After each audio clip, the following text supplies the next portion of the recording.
Cell Health, reboot your body, omega-3 oil extracted from algae, strong heart, sharp mind, healthier you.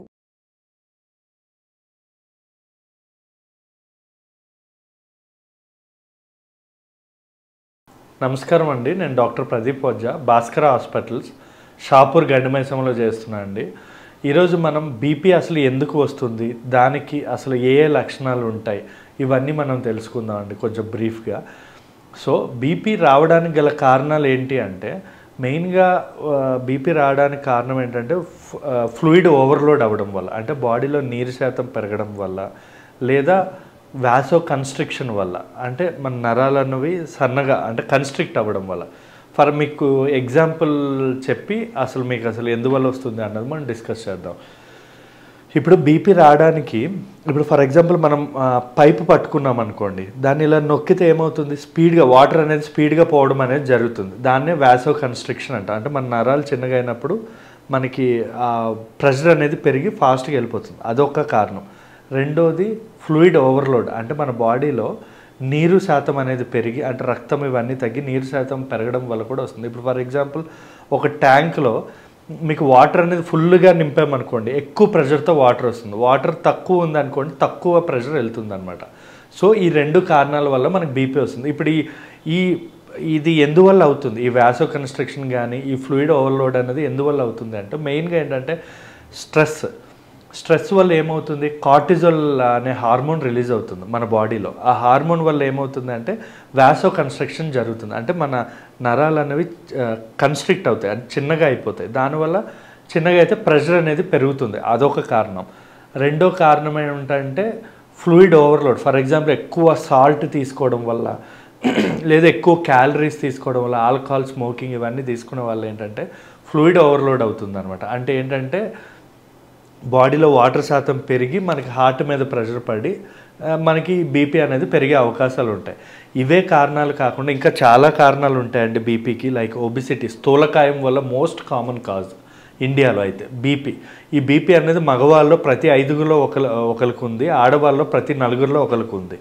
So రెండో most common కారణం ఏంటి అంటే, మీకు చెప్పా కదండి, ఈ స్మోకింగ్, స్ట్రెస్. బాగా ఈ మధ్య ఈ బీపీ అనేది పల్లెటూరులో పోల్చుకుంటే, అంటే పల్లెటూరులో ప్రతి 5గురిలో 2కి బీపీ ఉంటే, మన టౌన్స్లో ప్రతి 5గురిలో 3-4కి బీపీ అనేది రావడం జరుగుతుంది 40 years దాటాక. సో గుర్తుపెట్టుకోండి, ఎందుకు మన టౌన్స్లో ఉంటుంది, పల్లెటూరులో ఎందుకు ఉండట్లేదు అంటే స్ట్రెస్ఫుల్ లైఫ్ అనమాట. అక్కడ డబ్బులు ఉండకపోవచ్చు వాళ్ళకి, కాకపోతే స్ట్రెస్ అనేది తీసుకోవట్లేదు. ఇంకోటి బాగా కష్టపడి పనిచేస్తారు, వాళ్ళు ఏం పెద్ద తిండి డైట్ ఏమి ఉండదు. సో ఇక్కడ ఎందువల్ల, స్ట్రెస్ వల్ల ఎక్కువ అవుతుంది. ఇంకోటి షుగర్ వల్ల కూడా బీపీ వచ్చే అవకాశాలు ఉంటాయి. కిడ్నీ ప్రాబ్లం, అంటే కిడ్నీస్లో ఏదైనా ప్రాబ్లం ఉండడం వల్ల, లేదా హార్ట్ ప్రాబ్లం వల్ల కూడా మీకు బీపీ వచ్చే అవకాశాలు ఉంటాయి.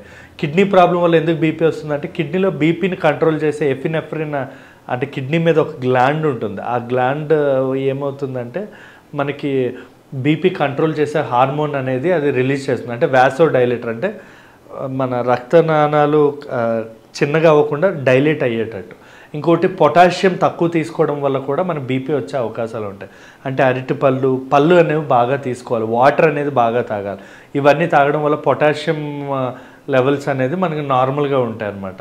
ఇంకా ఇవే కాకుండా మనకి ఎక్సర్సైజ్ సరిగా లేకపోవడం వల్ల లేదా కొంతమంది సడన్గా ఏమంటారు, బాగా డైట్ చేసి సడన్గా వెయిట్ లాస్ అయ్యి కిడ్నీల మీద ప్రాబ్లం పడుతుంది. దానివల్ల కూడా మనకి బీపీ పెరిగే అవకాశాలు ఉంటాయి. ఇప్పుడు మనం ఈ బీపీకి లక్షణాలు ఏంటో తెలుసుకుందాం.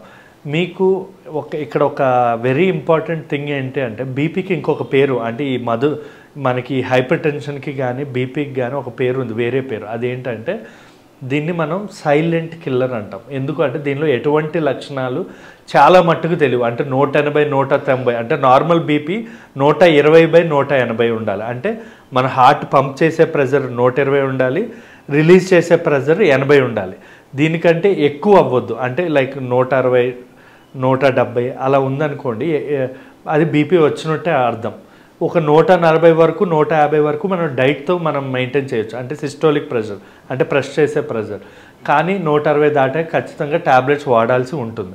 సో ఈ ప్రెషర్ అనేది మనకి 190, 200 పైన ఉంటేనే మనకి కొన్ని లక్షణాలు కనబడుతున్నాయి. చాలా మట్టుకు ఇది సైలెంట్ కిల్లర్. అంటే డైరెక్ట్గా హార్ట్ అటాక్స్ రావడం, లేదా బ్రెయిన్ స్ట్రోక్స్ రావడం, లేదా కిడ్నీలు పాడవడం ఇలా జరుగుతుంది. ఎందుకంటే లక్షణాలు లేక లాస్ట్ స్టేజ్లో ఈ బీపీ అన్నది ఉందా లేదా అనేది మనకు తెలుస్తుంది అనమాట.